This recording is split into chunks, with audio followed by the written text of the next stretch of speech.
Assalamu alaikum, hurmattуу Desin TV kanalının görөрmandары, сиздер менен мен Бакыт Сулайман.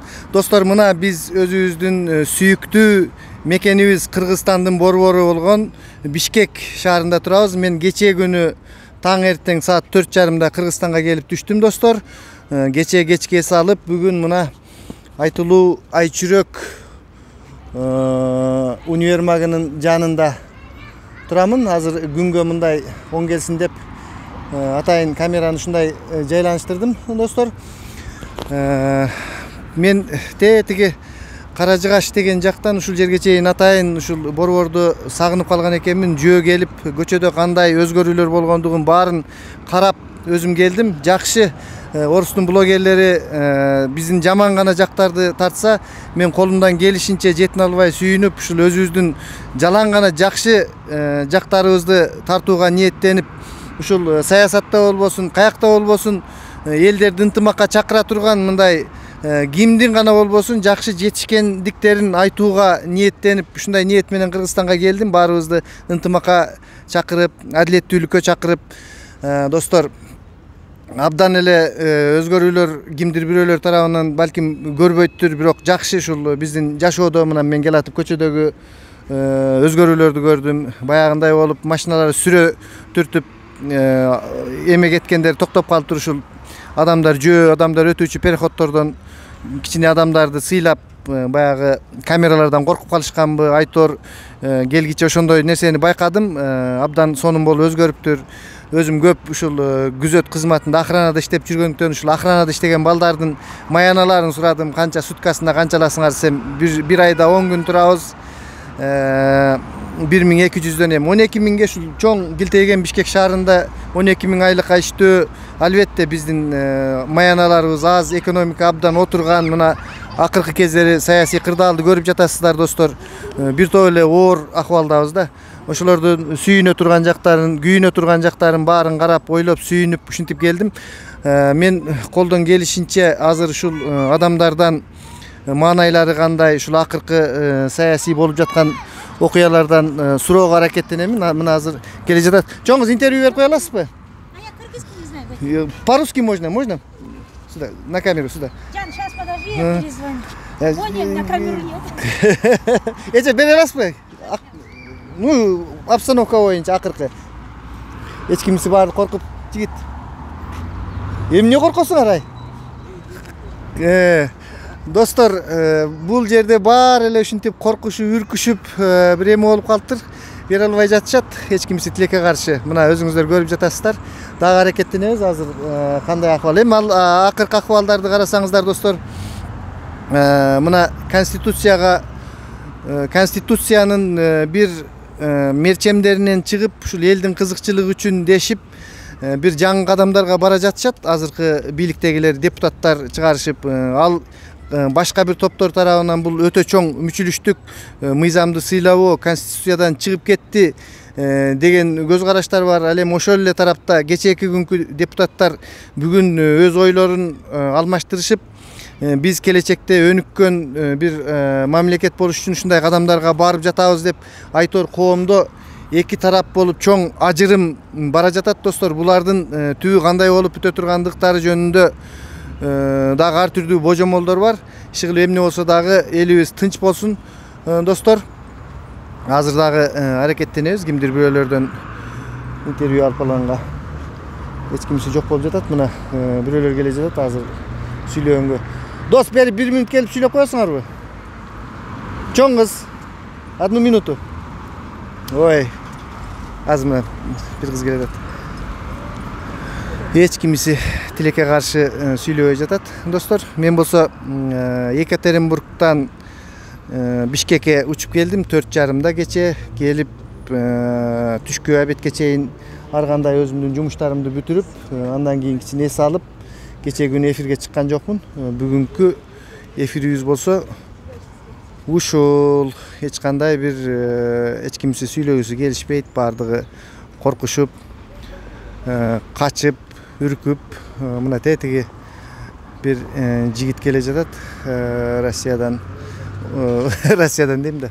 Орус окшойт. Ошо орус болсо дагы ушул кишиден бир сурап койсомбу, Hareket kılıp göreli. Брат, можно вас на одну минуточку? На камеру. Давайте, вы что? Не, это мой просто канал в Ютубе. Просто ваше мнение хочу знать там ну, последние изменения, там, что ждет народ, там, туда-сюда. Можно одну минуточку, давайте.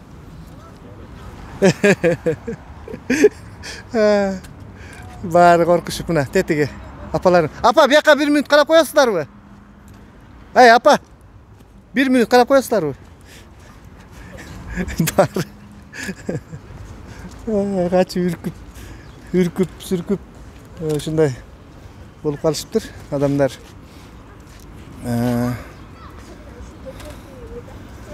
Азыр баары бир бирөөдөн кармайбыз, ушул жерден туруп сүйлөгөндөрдөн.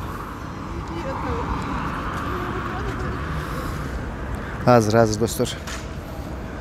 Буларды сразу түшө калып кармабасаң, биздин адамдарыбыз мындай сүйлөгөндө кечке саясатчы. Анан мындай, тигиндей, бул жаман, тигил жаман деп коюп сүйлөшпөйт. Ал эми мындай бир серьезный сөздү сүйлөтөйүн десең, баардыгы качышып, үркүп, ушундай да, негизи бизде менталитет ушундай болуп калганбы, айтор билбейм. Мына бир апалар келе жатышат. Эжеке, мороженоңуздар таттуу болсун. 1 минут. Качпаңыз. Мына. Үркүп качмай. Жигиттер, бери келесиңерби? Качып атышат баардыгы. Ошо кантип болсун эми, үркүп, сүркүп бир каналдан качышып. Азыр мына тети кыздарды тартып атышат. Ушул кыздар менен сүйлөшпөсөк болбой калды окшойт. Кыздар, Десин ТВ деген каналдан да. Өзүңөр тааныштырып койсоңор, студентсиңерби? Жок, байке сүйлөй элебиз. Иә. Сүйлөй элебиз. Сүйлөп коебузки. Жок. Эч кимиси баары үрккөн Кыргызстан жапайы деп коебузбу, кандай, мен түшүнбөй калдым. Бул адамдардын баардыгы ушинтип качышып, үркүп. Мына азыр. Байке, бери карап коесузбу? 1 минут. 1 минут. Мына байке келатат. Десин ТВ каналынан өзүңүздү тааныштыра кетсеңиз. Мына бияка камерага жакыныраак. Туратбек. Бакта мейманчылыкка келдим. Кетем белек менде. Жакшы, Туратбек, сиз кайсыл жактан келдиңиз мейманчылыкка? Алайдан келдим, Оштон. Оштун Алайдан келиптирсиз. Мен мына кече күнү Россиядан келдим. Бүгүн биринчи ирет ушул передачамды даярдап жатам. Мына акыркы кездери ушундай чоң бир өзгөрүүлөр болуп жатат. Сизде негизинен кандай бул ушул өзгөрүүлөрдөн кубанткан нерсеси эмне болуп жатат? Жана өкүндүргөн, биринчи ошол сизди кубандырган нерседен айтып кетсеңиз. Кубандык эле кетти деп, анан кайра эле келбеди булар өздөрү эле. Кайра өздөрүнө неме кылып алыптыр да булар, өздөрүнө жол түзүп алыптыр да. Тарабайт экен булар. Кайра эле башка партия, башка бир неме менен келет экен. Булар кеткиде эмес го дейт.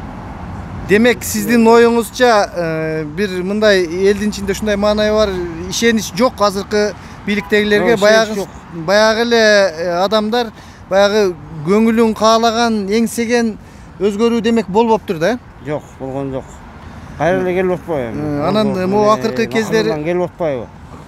Бизди успокоить этип, акырындан келет дагы, ордуна отурат дагы деле ушул неме. Жылыш болбойт бизде. Мына сиз өзүңүз дагы саясий түзгө эле мындай көз караштарыңыз бар экен. Мына акыркы кездери ушул конституциянын нормасынан чыгып, мына депутаттардын шайлоосун, жогорку кеңешке шайлоону жылдырышып, белгисиз мөөнөткө чейин азыркы кезде президенттик шайлоону өткөрөбүз деп жатышат 10 январда. Анан ага чейин реформаларга барабыз деп жатышат. Ушуга өзүңүздүн жеке мындай карапайым адам катары көз карашыңызды айтып коесузбу? Реформа болуш керек эми. Мал неме деле парламент деле башынан түзүлүш керек менин оюм да эми. Башка чет мамлекет менен бул парламент бар, алака кылыш керек да. Бизди эч ким азыр неме кылбайт. Признавать этпейт мындай жатканда. Силерде эчтеке жок. Бизде эчтеке жок да азыр. Бир премьерибиз бар, анан депутаттарды эми көрүп атасыңар. Эми ушул январда 10 январга чейин 2 айдын ичинде сиздин оюңузча элде референдумду өткөрүп, ушундай бир реформаларга барууга убакыт чукул болуп калбайбы? Чукул эле болот. Бул эми тез болбойт го дейм бул. Бирок сиздин оюңуз боюнча сөзсүз ушул референдум өтүш керек. Өтүш керек, өтүш керек. Мына достор, Сараланыш керек. көрдүңүздөр, Кетиш керек. сөзсүз адамдар айтып жатышат, сөзсүз түрдө референдум болуш керек. Бизге мурдакы конституциянын кереги жок демек биз. Жок, Кереги жок. Биз жаңы конституция менен жаңы шайлоолорго барышыбыз керек. Ушундай достор, баягы элдин баарынын пикирлери эле жакшы, бирок эки ачекей болуп, лидерлердин келишпегендигинен жарымы бул тарап, жарымы бул тарап ушундай болуп жатат. Анда сизге чоң ийгилик. Өзүңүз эмне жумуш кыласыз? Мен водительмин. Водитель. Шофер. Жакшы. Жакшы, аман эсен. Анда үйүңүзгө, бала чакаңыздын алдына жетип алыңыз. Чоң интервью бергенсиз. Эже, келип коесузбу 1 мүнөткө? Мына дагы кача башташты. Ошол достор, эми бул жерде түшүнүктүү эле болуп калды окшойт. Элдер кандайдыр бир өзгөрүүгө, реформаларга барууга чын дилинен каалап куштар да, ошогочу. Мындай болсо, бирок ушундай нерселердин болушуна, болбой жаткандыгын азыр көрүп жатабыз дейт. Баягы эле адамдар, баягы эле кишилер келип дегендей бир ушундай нерселер болуп жатыптыр. Негизги эле ушул. Мына бүгүн биринчи берүүбүз көчөдөн ушундай болду достор. Тилекке каршы адамдарды көрдүңүздөр, качышып, үркүшүп, бир оюн айтуудан талышат. Ал эми өздөрүнчө отурганда интервью жанакы социалдык сеттерге отуруп алып баатыр болушуп, элди кызытышып, бирине бирин тукурушуп, сен туура эмессиң, сени мындай кылыш керек, андай кылыш керек дегенде айтат дагы. Анан кийин мындай бир каналдардын алдына келип сурай калсаң, өз ойлорун айтуудан качып жатышат. Азыр мына дагы бир жигиттен аракет кылып интервью берип кое аласызбы 1 мүнөткө?